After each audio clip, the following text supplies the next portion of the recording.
bienvenidas de vuelta a este espacio. La idea es que ambas ponentes tengan entre 20 y 25 minutos cada una para exponer, y luego armemos como siempre una ronda de preguntas que pueden ir ustedes dejando en el chat, y que yo y Manuel, que está llegando en estos momentos, vamos a ir recogiendo para luego compartir con ellas y hacer alguna reflexión en torno a esas preguntas. Así que bueno, ese es un poco el plan de la tarde de hoy. Entonces, hoy nos acompañan Caterine Muñoz y Yamila Venturini, y las voy a ir presentando por quien va a ser la primera exposición, que es Caterine, que ella es directora de la ONG Optia y consultora en Idonia IA. Es abogada de la Universidad Central de Chile y es un magíster en Derecho Internacional, Inversiones, Comercio y Arbitraje de la Universidad de Chile y de la Universidad de Heidelberg en Alemania. Ella ha desarrollado su tesis sobre regulación de inteligencia artificial en la Unión Europea y se ha especializado por más de 10 años en temas vinculados a la propiedad intelectual, la regulación de la tecnología, y en los últimos tiempos, en los últimos 4 años en particular, en cuestiones éticas y regulatorias de la inteligencia artificial. Y bueno, ha trabajado con el sector público también en esta área, como consultora, y también a nivel de legislación comparada. Así que una ponente de lujo basada en la ciudad de Santiago de Chile, si no recuerdo mal. Así que bueno, bienvenida y adelante. Sí, muchas gracias por la presentación. Yo voy a compartir mi slide. Un segundo.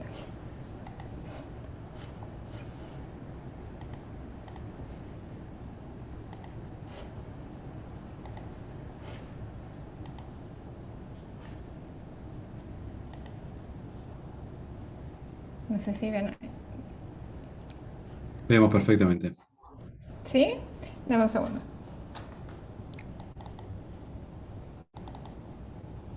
Yo lo veo como muy, no sé Sí, si lo, está agrandado.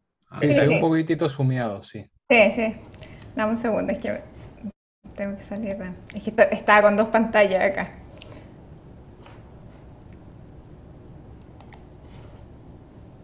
aprovechamos mientras Caterina sigue Sí, ahí está. ¿Estás pronta? O mientras vas haciendo eso, a avisarles que vamos a estar mandando durante esta semana la evaluación del curso. Entonces eso, para tenerlas preparadas, no se asusten, no es nada terrible, no es nada brutal. Pero bueno, la idea es que estén atentas y atentos al Moodle. Así que ahora sí, ahora todo. sí. Perfecto. Perfecto. Ya, perfecto. ¿Me escuchan, verdad? Alto y claro. Ya, súper. Bueno, buenas tardes a todos. Muchas gracias por estar acá. Para mí es un placer estar con ustedes también y compartir desde esta perspectiva tecnológica con este tema de la inteligencia artificial que toca, ¿verdad?, ciertas áreas, sobre todo el derecho y en particular de los derechos humanos. Entonces, bueno, ya me presentaron, entonces esta parte la hago muy rápido. Yo soy parte de un observatorio para la transparencia e inclusión algorítmica que está compuesta por muchas personas de distintas profesiones. Habemos 2 abogadas con Daniel Saror, pero el resto son personas ingenieros, tecnicistas. Entonces estamos compartiendo y en el fondo estamos desarrollando temáticas respecto a inteligencia artificial desde una perspectiva interdisciplinaria.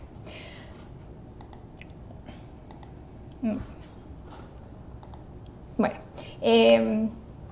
como primer punto, y es algo que quizás nunca está de más, ¿verdad? Hay que tener en presente que todo este tema de la inteligencia artificial existe una narrativa exagerada. Se habla de sistemas inteligentes, autónomos, que piensan, ¿verdad?, que aprenden por sí mismos y reemplazan funciones humanas, y esto se asimila a la inteligencia artificial general, que es solo una es una hipótesis sobre el desarrollo y estudio de inteligencias artificiales a nivel humano y con capacidad de generalización, que es la que vemos frecuentemente en la ciencia ficción, pero que no ha sido desarrollada hasta el día de hoy y se aleja completamente de lo que existe en la actualidad. Existen muchas dudas sobre si la inteligencia artificial general se podría desarrollar en algún momento, a pesar de que existe mucho marketing al respecto, pero el estado del arte es totalmente diferente a muchas expectativas que se tienen, ¿verdad? Lo que existe actualmente es lo que se llama la inteligencia artificial estrecha, que correspondería a la segunda imagen, ¿verdad?, de este diagrama, que en el fondo son sistemas computacionales que resuelven tareas limitadas y específicas, no respondiendo en otros escenarios, aunque sea ligeramente diferente. La inteligencia artificial se ha centrado exclusivamente, quiero decir, en el mercado propiamente tal, fuera de los laboratorios, fuera de las universidades, en el machine learning o aprendizaje automático, que es parte de esta inteligencia artificial estrecha. Que este es un proceso automatizado, ¿verdad?, de descubrimiento de correlaciones, que es importante, entre variables de base de datos, un conjunto de datos, en un modelo, para hacer predicciones, estimaciones, en base a nuevos resultados, base a nuevos datos, perdón. Bueno, lo anterior de Machine Learning podemos catalogarlo como una definición técnica, pero para efectos regulatorios y relacionados con derechos humanos es preferible considerar la descripción de la inteligencia artificial como un sistema sociotécnico. Es muy importante porque junto con los componentes técnicos ya referidos también son esenciales las motivaciones de las personas que participan directamente del diseño y la implementación de las decisiones, y es muy importante el contexto donde se implementan determinados sistemas de inteligencia artificial. Por ejemplo, no es lo mismo y no tiene el mismo riesgo y no conlleva los mismos riesgos sobre los derechos humanos que un sistema implementado en Suiza a un sistema implementado en Centroamérica, por ejemplo. Entonces, la suma de los factores técnicos y sociales explica los impactos que causa el uso de inteligencia artificial, especialmente aquellos impactos negativos que vulneran derechos humanos, como puede ser el caso de, yo acá pongo el caso de la discriminación algorítmica, pero son muchos tipos de derechos humanos que se pueden ver afectados. Ahora, ¿qué es la discriminación algorítmica? Bueno, el término no es tan común, pero la discriminación algorítmica se basa en el fondo en la misma discriminación que existe en el derecho tradicional y en términos generales la discriminación se clasifica en directa o indirecta. La discriminación directa es aquella que es fácilmente constatable. Por ejemplo, cuando no dejan entrar a una persona a un restaurante, ¿verdad?, por ser de una etnia determinada o de una nacionalidad determinada. Pero la discriminación también puede ser indirecta, la cual ocurre cuando una disposición aparentemente neutra, pone a las personas que comparten una característica protegida en una desventaja desproporcionada en comparación con otras. Este tipo de discriminación es la regla general en materia de discriminación algorítmica, y esto es importante porque muchas veces me han dicho, pero ¿cómo tú estás diciendo que una máquina está discriminando? Si no tiene, en el fondo, no tiene un ánimo de hacerlo. Es importante hacer esta distinción entre discriminación directa o indirecta, porque la discriminación indirecta, que es la que usualmente se usa, por ejemplo, recordemos el caso de el algoritmo que determinó las notas, ¿verdad?, para entrar a la universidad en el Reino Unido. Es una regla, neutra, se aplicó a todos, pero causó un perjuicio en un grupo de la población. Usualmente son grupos vulnerables, marginados, históricamente excluidos, y se configura una discriminación indirecta, y aquí no importa el ánimo, sino que se basa en los resultados. Bueno, estos son algunos de los casos ocurridos en los últimos años, que se ha comprobado que la inteligencia artificial usada en aquellos casos relacionados con complejidades sociales reproduce y amplifica las injusticias, afectando desproporcionadamente y específicamente grupos vulnerables. Me quiero referir específicamente a aquella discriminación producida por el uso de sistemas de Machine Learning, los que les comenté de la inteligencia artificial estrecha, que toman decisiones automatizadas o semiautomatizadas y que pretenden resolver problemas sociales complejos que se evidencian, por ejemplo, sus resultados en estos ejemplos. Lo anterior es importante puesto que este tipo de sistemas actualmente está siendo utilizado por muchas entidades públicas, privadas, pero ya el Estado como un proveedor de servicios, ¿verdad?, de inteligencia artificial tiene otro rol por la magnitud del impacto que puede tener este tipo de sistemas y no hay un mayor control a nivel global, bueno, menos en Latinoamérica. Entonces, perdón. Bueno, ¿cómo discriminan los algoritmos? Algoritmo es un sinónimo, ¿verdad?, de inteligencia artificial. Bueno, desde el punto de vista técnico se distingue entre los sesgos en los modelos y los sesgos en los datos. Y también hay una explicación técnica y una explicación ya más al nivel social o sociotécnico. Respecto de la explicación técnica y desde el punto de vista del sesgo en el modelo propiamente tal, este se relaciona con los límites, ya que corresponden a modelos matemáticos de carácter cuantitativo, por lo que hacen una reducción de datos como todos los modelos matemáticos cuantitativos y no son capaces de analizar todas las variables presentes. Tiene todas las características un poco de las estadísticas a grandes rasgos desde esa perspectiva de los sesgos de los modelos. También es importante que, por ejemplo, cuando hablamos de predicción, es importante que no estamos hablando de predestinación, sino que del resultado de una correlación. Es muy importante tener ese punto claro, porque las variables, por ejemplo, dentro de las cuales se buscan este tipo de correlaciones en materia social se basan en abstracciones que se traducen en elementos complejos que se traducen a elementos medibles. Por ejemplo, la delincuencia, la solvencia, la salud, son abstracciones que se consiguen, por ejemplo, a través de tasas de clic, códigos postales, cupos de tarjeta de crédito, amigos de Facebook. Entonces, equiparar esos mundos abstractos a un modelo matemático evidentemente va a llevar a imprecisiones y riesgos. Y bueno, respecto del sesgo de los datos, hay muchos tipos, como el sesgo de recopilación, el que ocurre por inferencia, de los sesgos incrustados en los mismos datos, los que están ligados a experiencia, historia de las personas. Entonces, reducirlo sin tener en consideración el contexto de desde dónde vienen los datos lleva ineludiblemente a resultados incompletos e equivocados. Ahora, también está el sesgo de la falta de representatividad, pero, como les decía, bueno, la explicación técnica de los sesgos en el modelo, de los sesgos en los datos, desde el punto de vista que estamos hablando de sistemas sociotécnicos, ¿verdad?, no es suficiente. No debemos de perder de vista que detrás de estos sistemas hay personas. Siempre hay personas que toman decisiones sobre qué diseñar, cómo y con qué propósito usarlo. Y respecto de, hay muchas teorías donde se puede explicar esta explicación, no más que técnica, sino más social, sobre por qué discriminan y por qué se producen estos resultados respecto a estos sistemas.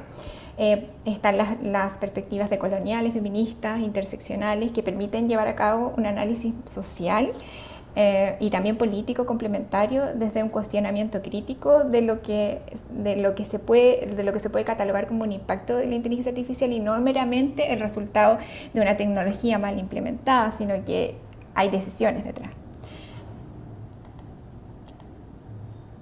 Bueno, en primer lugar existe una dinámica histórica entre grupos, ¿verdad? O conflictos de poder por privilegios que han estado supeditadas a, históricamente, generar grupos oprimidos y excluidos. Es así como ha funcionado nuestra sociedad y en el fondo se reproduce este tipo de tecnología por su carácter sociotécnico. Y de igual manera la inteligencia artificial, cuando es usada, como ya les comentaba, para resolver problemáticas sociales, generalmente reproduce esta dinámica de poder.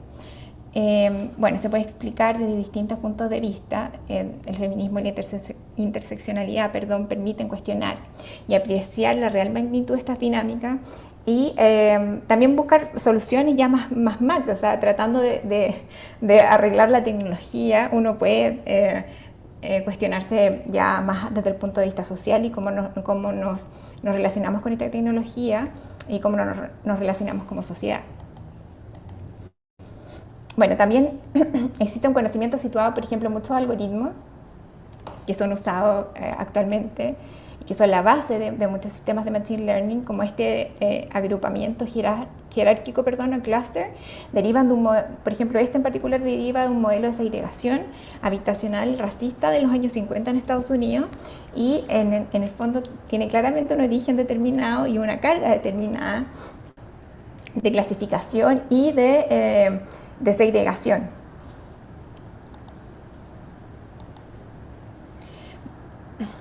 Bueno, y si bien en el mundo existen muchos problemas respecto de la inteligencia artificial, en Latinoamérica tenemos problemas particulares. Desde su origen, la raza como construcción social y la clase están profundamente entrelazadas. Esta unión tiene su origen en dos eventos históricos ocurridos simultáneamente: la Constitución de América y la creación del capitalismo colonial. La clasificación social de la población colonizada sobre la idea de raza sirvió para justificar, una dominación y luego como para justificar una nueva economía. La anterior dificulta diferenciarlas para efecto de determinar si una persona está siendo discriminada mediante un sistema de inteligencia artificial o es, por ejemplo, base a la casualidad o la suerte. Acá en Latinoamérica solemos mucho hablar de que aquí no existen problemas de racismo, sino que de clasismo. Pero en definitiva, si uno se va al origen de la estructura clasista, es el racismo propiamente tal, porque se mantienen las estructuras básicas del racismo en los sistemas de clasificación o de clase, los problemas que uno puede ver actualmente. Otra particularidad que existe es una arraigada creencia de superación de estos problemas de raciales basado en la existencia de un generalizado mestizaje, ¿verdad? Pero, como les comentaba, sin embargo, las sociedades se mantienen la estructura jerárquica del racismo, a pesar de que uno diga, no, bueno, si somos todos mestizos, entonces ya no, nuestro problema es de clase. Pero en definitiva, somos una región muy racista. Y como ni siquiera podemos, en el fondo, darnos cuenta de eso, es muy difícil que también una persona se dé cuenta, por ejemplo, que está siendo discriminada por un sistema de inteligencia artificial. Esto se llama daltonismo racial. Se caracteriza porque las personas creen que desigualdades, discriminaciones no son problemas de racismo, explicando cualquier tipo de injusticia desde otra perspectiva, como las consecuencias del mercado, la suerte o lo que les comentaba, la clase. Este daltonismo racial, que es una característica particular de Latinoamérica, puede dificultar la detección de discriminación algorítmica, ya que es probable que una persona no sea capaz de percibirlo, que está siendo discriminada, y también todo este tema de detección de discriminación algorítmica que se ha desarrollado, por ejemplo, en Estados Unidos y en Europa, de las auditorías algorítmicas o evaluaciones de impacto algorítmico. En Latinoamérica no pueden, de hecho, no se ha comprobado tan fehacientemente, pero se supone que no van a ser y no serían tan efectivas como si, por ejemplo, si yo lo uso en Estados Unidos. Por ejemplo, una auditoría algorítmica sobre la base de racismo en Estados Unidos es bastante evidente que hay el problema con los afroamericanos, etcétera. Entonces se hacen, por ejemplo, análisis en reconocimiento facial sobre tonos de piel y son bastante distintivos los tonos de piel en base a estos tipos de auditoría. En Latinoamérica, que existen tonalidades súper sutiles de piel, es bastante difícil. De hecho, hay muchos sistemas de auditorías que se han desarrollado en Estados Unidos o en Europa que se aplican a sistemas acá, que uno sabe que son complejos, y el resultado es que no tiene ningún tipo de sesgo, porque no son capaces de asimilar nuestros propios marcadores racistas. Por ejemplo, el apellido.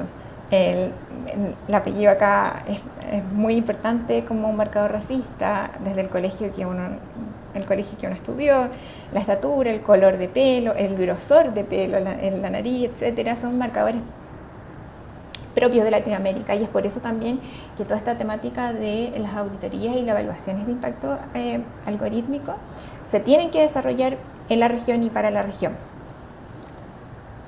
Y bueno, sobre los marcos, voy a hablar esta parte muy rápida. Bueno, desde el punto de vista legal, existen dos tipos de marco regulatorio.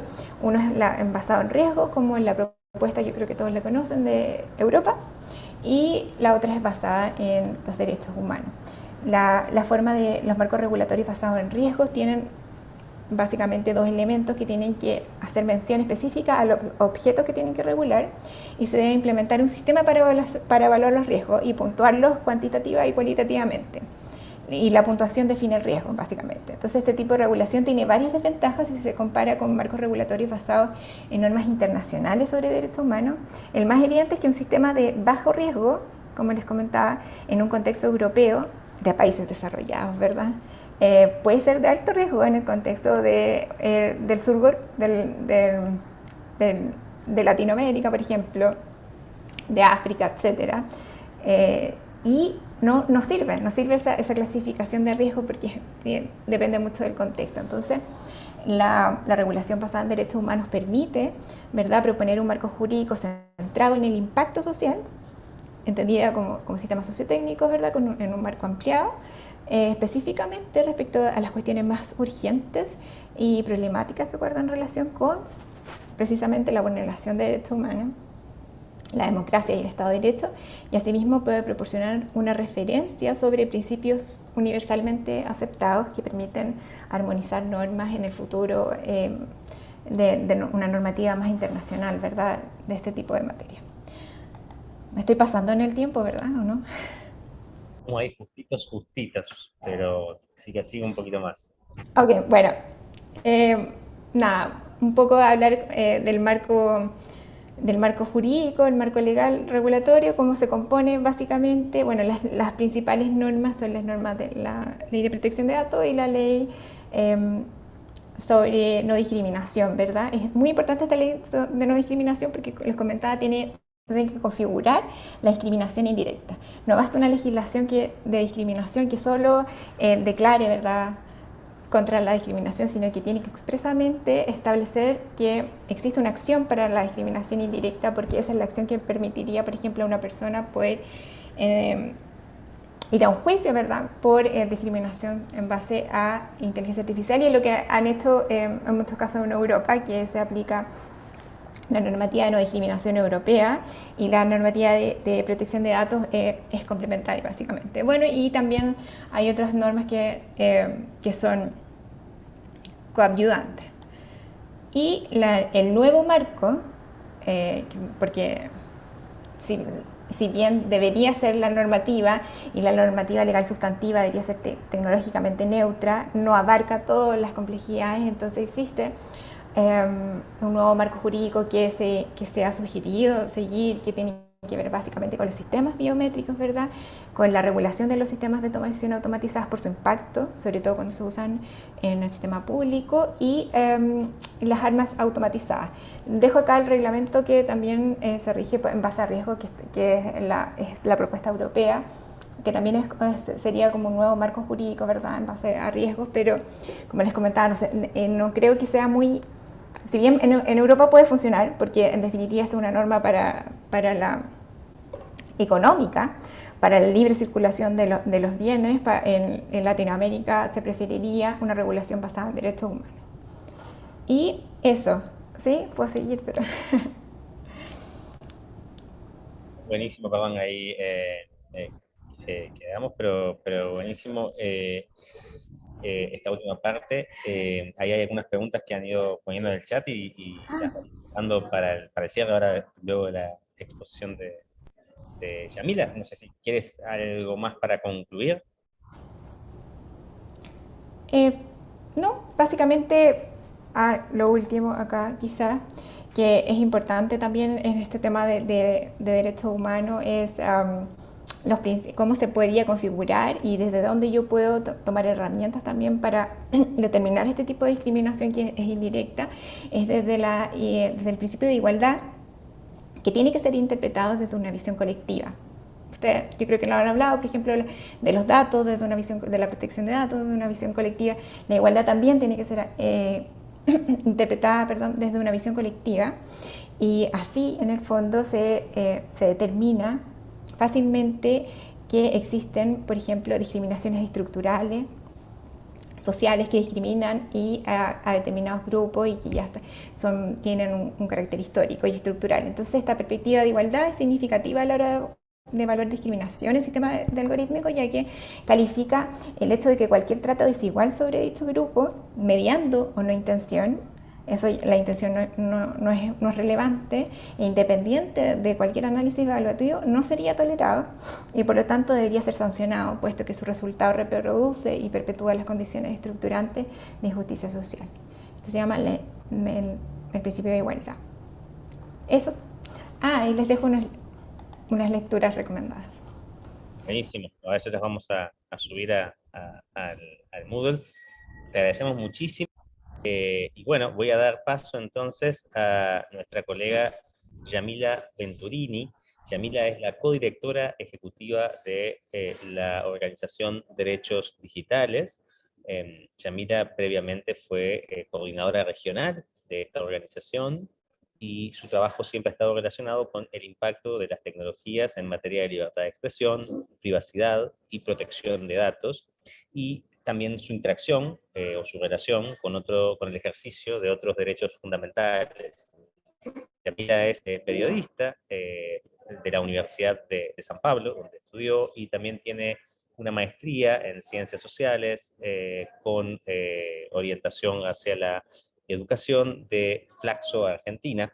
Ella es autora del libro Términos de Referencia, Términos de Servicio y Derechos Humanos, un análisis de los contratos de las plataformas y también de recursos educacionales abiertos en el Brasil.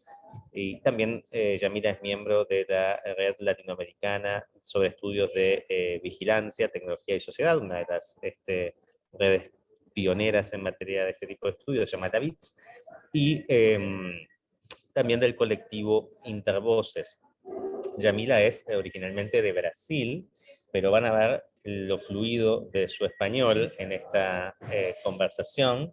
Le agradecemos mucho por el doble esfuerzo que va a hacer aquí de hablarnos en español o en portuñol. Y nada, y bienvenida Yamila, y adelante, muchísimas gracias por estar hoy en esta clase.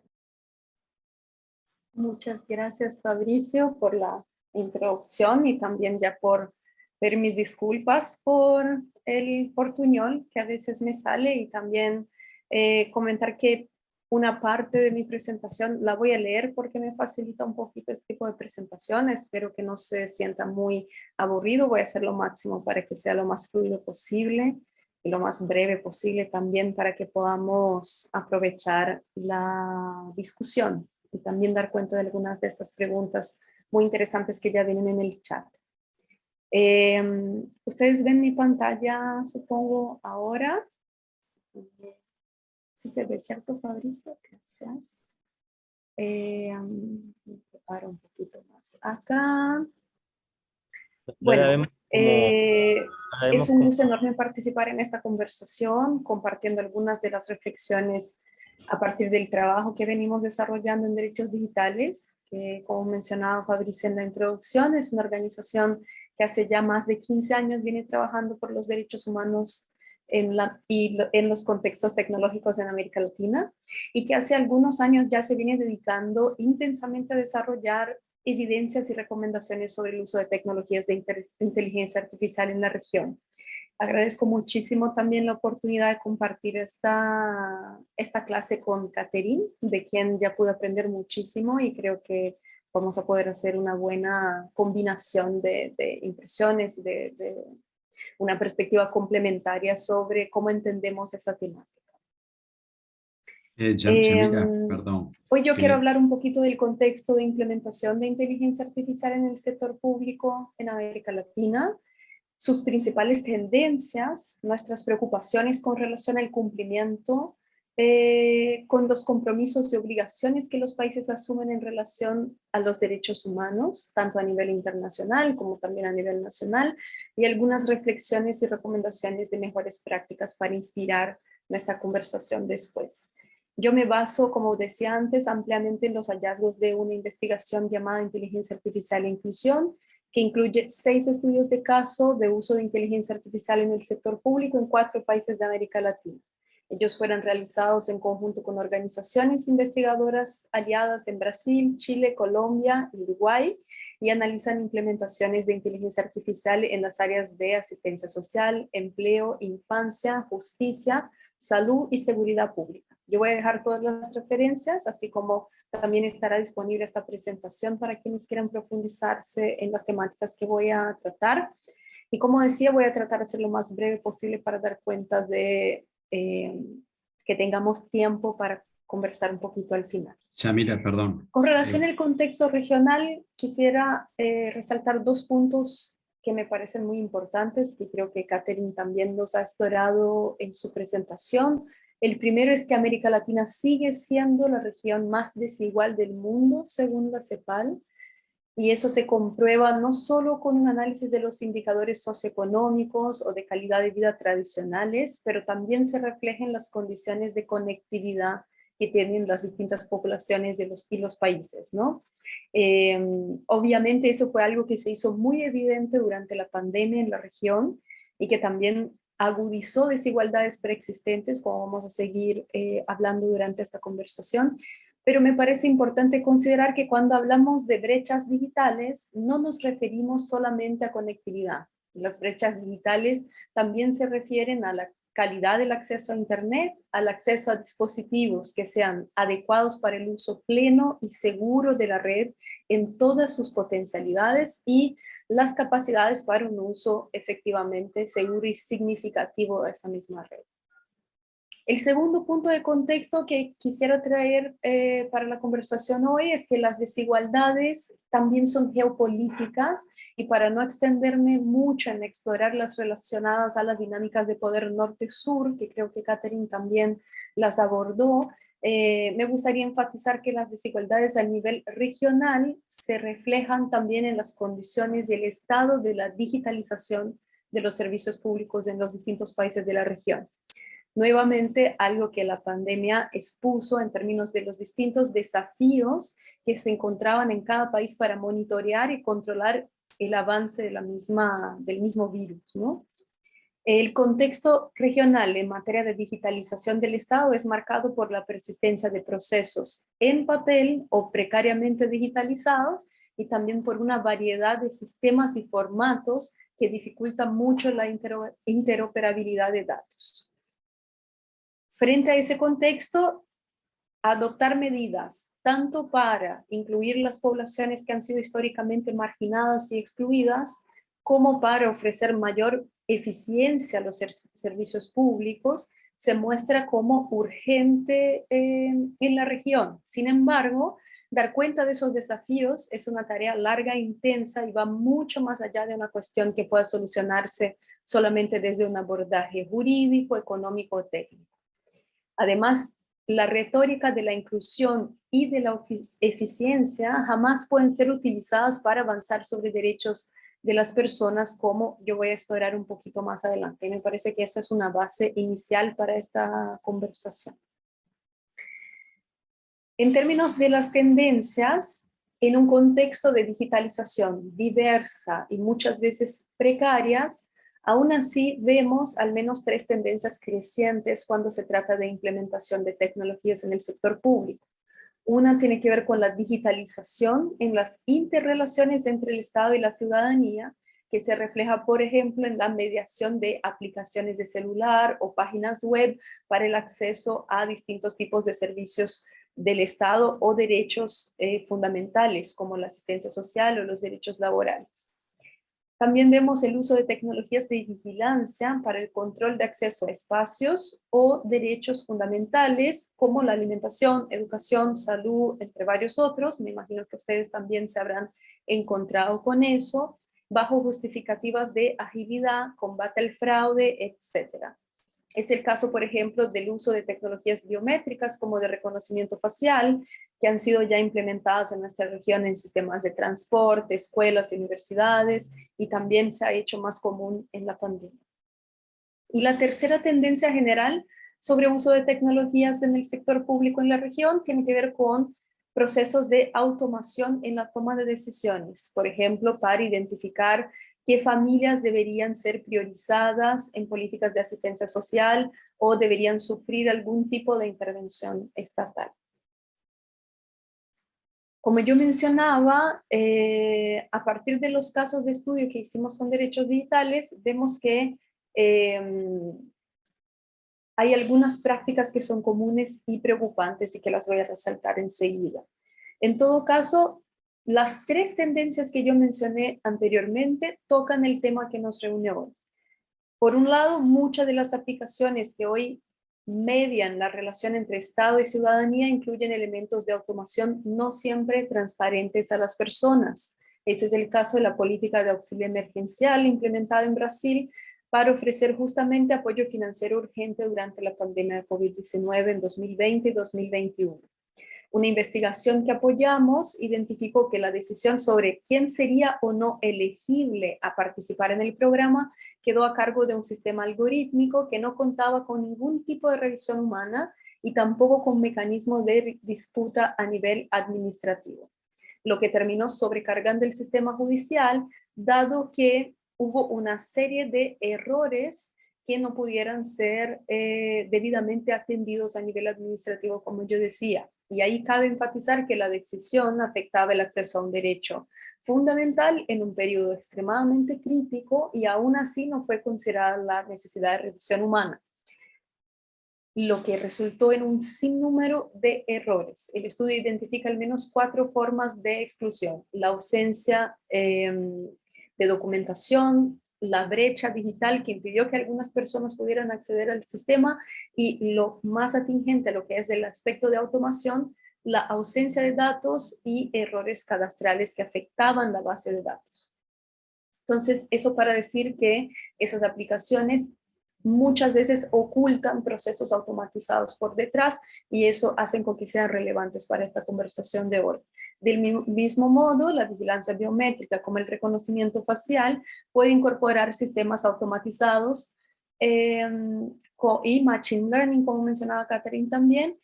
Y si bien hemos analizado el avance de esos sistemas en la región, yo no me voy a centrar en ese punto en la presentación, pero dejo como la referencia al final. Pero para decir reconocimiento facial, sí es también un elemento que debería estar contemplado en las discusiones sobre inteligencia artificial y regulación de inteligencia artificial.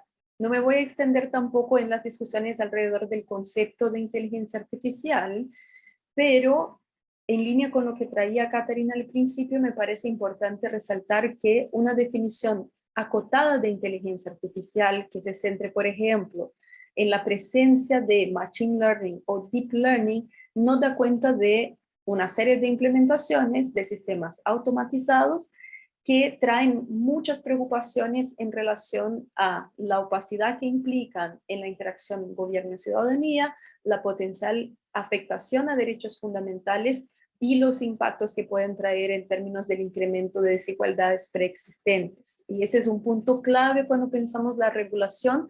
El caso de discusión de la ley de inteligencia artificial actualmente en Brasil es un ejemplo interesante en el cual una legislación con una definición muy acotada puede dejar de afuera una serie de implementaciones que ya están ocurriendo y que son muy preocupantes. Podemos volver a hablar de eso después, si ustedes desean, del caso de Brasil, que me parece interesante. Los 6 casos que analizamos en América Latina son ilustrativos de esa perspectiva abarcativa cuando se trata de inteligencia artificial.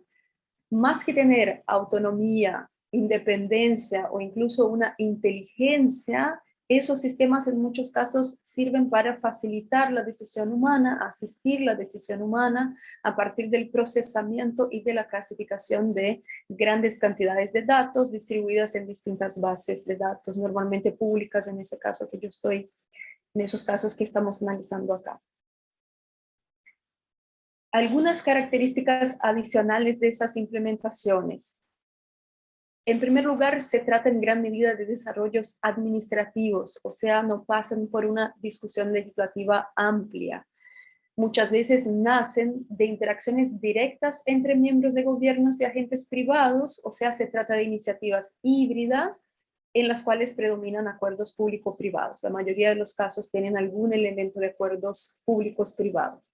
Eso no es exclusividad de iniciativas que son presentadas como de inteligencia artificial, afecta varios despliegues tecnológicos en la región y, importante resaltar también, nuestra región es una región mayormente consumidora de tecnologías y no productoras de tecnologías, lo que genera relaciones de dependencia importantes cuando tratamos de digitalización, especialmente en los contextos donde eso es más incipiente.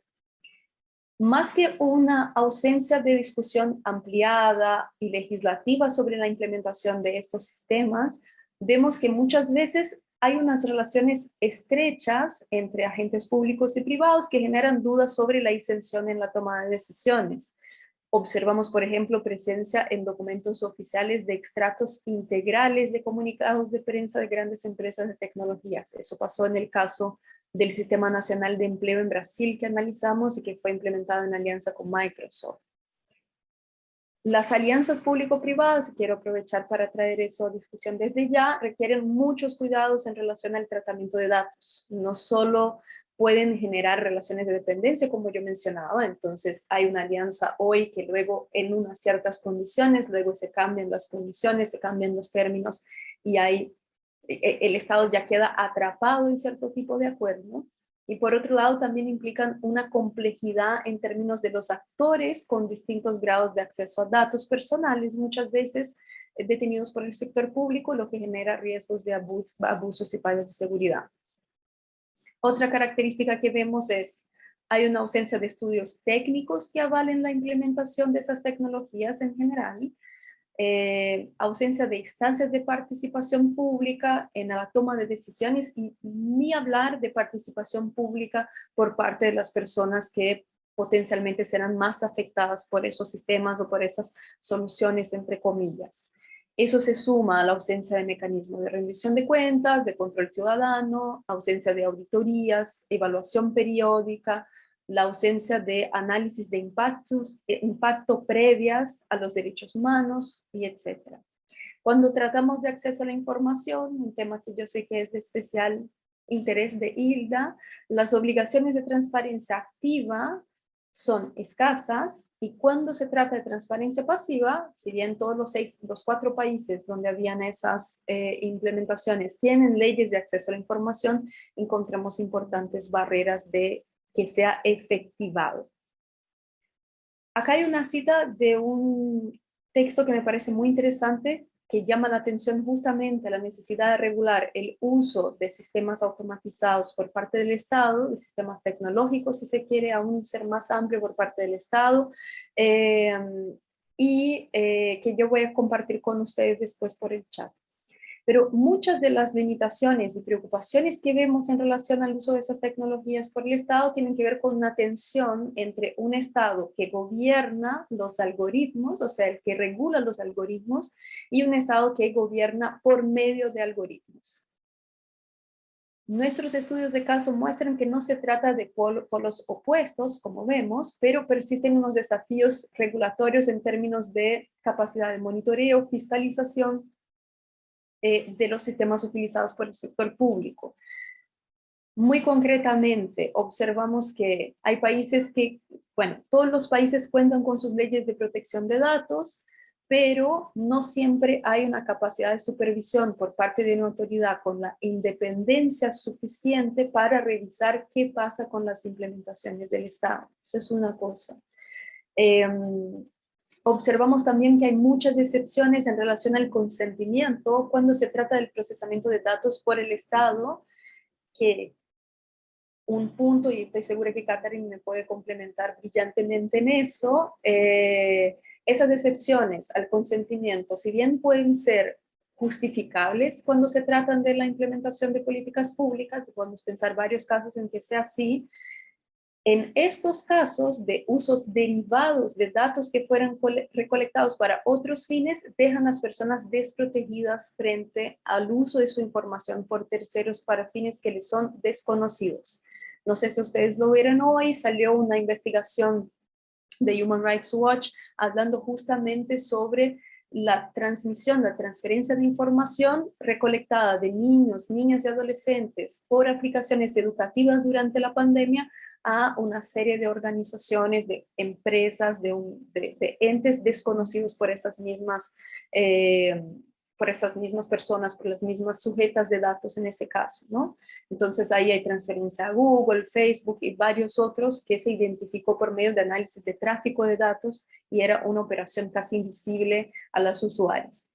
Entonces, más allá del consentimiento, es necesario considerar esos criterios de proporcionalidad entre el interés público y la protección de derechos fundamentales cuando se planifica la adopción de ese tipo de sistemas desde el sector público, y me estoy limitando al sector público. Entonces, voy avanzando hacia la conclusión con algunas recomendaciones para pensar regulación desde América Latina. Lo primero es, declaraciones de principios son insuficientes para dar cuenta de los riesgos e impactos muy concretos de la inteligencia artificial sobre los derechos fundamentales, incluso y quizás especialmente cuando son implementadas por los estados, por todo lo que yo mencionaba antes. Acá tenemos una experiencia de estrategias de inteligencia artificial, de declaraciones de principio, otra vez como el caso brasileño, que creo que es el más avanzado en términos de regulación de IA en la región en el momento, que más que garantizar una protección, terminan legitimando distintos tipos de uso de inteligencia artificial, incluso usos que pueden ser de comprobado alto riesgo, para seguir el modelo europeo que traía Catherine, como en los sistemas de reconocimiento facial. Como ya han llamado la atención expertas internacionales, son necesarias políticas públicas y regulaciones específicas que puedan operacionalizar esos principios éticos, y eso es clave para considerar en el contexto latinoamericano. El texto que estamos viendo ahora es extraído de la recomendación de UNESCO sobre ética y derechos humanos, que fue adoptada por ya 193 países que componen la organización, y justamente hace énfasis en la necesidad de medidas efectivas para mitigar el impacto a los derechos humanos, como los estudios de impacto previo. Y esos estudios, aún según la UNESCO, deben darse de manera participativa, incorporar perspectivas multidisciplinarias que justamente den cuenta, por ejemplo, de los efectos que el uso de inteligencia artificial por los estados puede tener en incrementar la pobreza y la desigualdad en nuestros países, un costo que definitivamente no podemos asumir. Ellos también deben orientar la adopción o no de una tecnología a depender del riesgo que represente, o apoyar el establecimiento de medidas específicas de monitoreo, evaluación y rendición de cuentas. En todo caso, ese es un análisis por caso a cada implementación de sistemas por parte del Estado, de sistemas potencialmente dañinos a los derechos humanos. Entonces, de eso deriva el siguiente punto. Tenemos que resaltar que son necesarios límites a la implementación de inteligencia artificial de alto riesgo al ejercicio de derechos humanos. Y acá ya hay un creciente consenso internacional en ese sentido. Eso ha sido enfatizado más recientemente por la alta comisionada de Derechos Humanos de Naciones Unidas, Michelle Bachelet, en el informe sobre derecho a la privacidad en la era digital. El reporte no solo trata de la importancia de una regulación fuerte y que dé cuenta de prevenir y mitigar riesgos a los derechos humanos traídos por sistemas de inteligencia artificial, pero defiende de manera explícita una moratoria a los sistemas de reconocimiento facial debido a sus implicaciones a la privacidad, la libertad de expresión, asociación, entre otros derechos. Ella también establece que la disponibilización de sistemas de inteligencia artificial en el mercado debería ser también precedida de la presentación de garantías de que se trata de sistemas seguros, que fueran testados debidamente, que son estables y que pasaron por análisis de impacto en derechos humanos previos. De lo contrario, también deberían estar sujetos a moratorias que condicionen su adopción a la presentación de esas garantías. Y acá, finalizando, las prácticas y ejemplos que yo traje me parece que evidencian dos tendencias preocupantes cuando se trata del uso de tecnologías en América Latina. Uno es una confianza casi ciega en esas tecnologías, incluso como capaces de solucionar problemas sociales profundos y complejos. Lo otro es una desconsideración completa a la formulación de políticas públicas basada en evidencias, lo que es, en un lenguaje de derechos humanos, la observación a criterios de necesidad y proporcionalidad en la toma de decisiones que pueden tener importantes consecuencias a los derechos humanos. Y también me parece que vemos ya dos contradicciones. Una es un Estado ambicioso por recolectar datos de la población, pero que no se basa en datos para sus decisiones. Y la otra es, son intentos que vemos de regular plataformas de redes sociales, uso de inteligencia artificial para moderación de contenidos, que no se reflejan en preocupaciones similares cuando se trata de aliarse con grandes empresas globales de tecnologías para la implementación de distintos tipos de proyectos piloto en las más distintas áreas. Y como podrán observar, si miran más detenidamente nuestros análisis, estas implementaciones están ocurriendo en áreas extremadamente sensibles y en general afectando a un público que ya ha sido históricamente excluido, históricamente marginado y históricamente vulnerado en sus derechos humanos, con un riesgo importante de profundizar ese carácter discriminatorio y esa desigualdad que yo mencionaba que ya es una característica de la región. Así que me parece fundamental hacer un llamado de que no hay espacio para experimentación, proyecto piloto, innovación libre cuando se trata de la vida y los derechos de las personas, y tenemos que pensar en eso de manera muy seria. Acá dejo algunas referencias de derechos digitales donde ustedes pueden encontrar amplia bibliografía sobre los temas que yo traté, y acá también dejo mis contactos en el caso de que quieran seguir esta conversación después. Muchísimas gracias, Yamila, por esta completa presentación. La verdad, súper interesante todos los temas que has tratado. La verdad Muchas gracias. Súper completo el panorama. Yo he tomado notas, me he quedado muy sorprendido. Había cosas que realmente desconocía, así que confirmando nuevamente que estos espacios son de mucho aprendizaje. Les agradecemos a ambas por estas presentaciones. Perfecto. Sí, sí, muchas gracias a Yamila y a Catherine. Un placer tenerlas con nosotros. Y bueno. La próxima es el miércoles que viene. Exactamente. Ya me dijo Buenísimo. bien. Pero bueno, muchas gracias por estar. La verdad que aprendimos mucho. Ya anotamos todos los enlaces y ya subimos las presentaciones de ambas al curso. Así que bueno, muchas gracias a ambas. Nuevamente, muchísimas gracias a ambas. Y muchísimas gracias a todos por estar. Y bueno, nos seguimos viendo por el Moodle y en breve mandamos también el formulario para comenzar los trabajos finales. Gracias. Obrigado, muchas gracias. Chao, chao.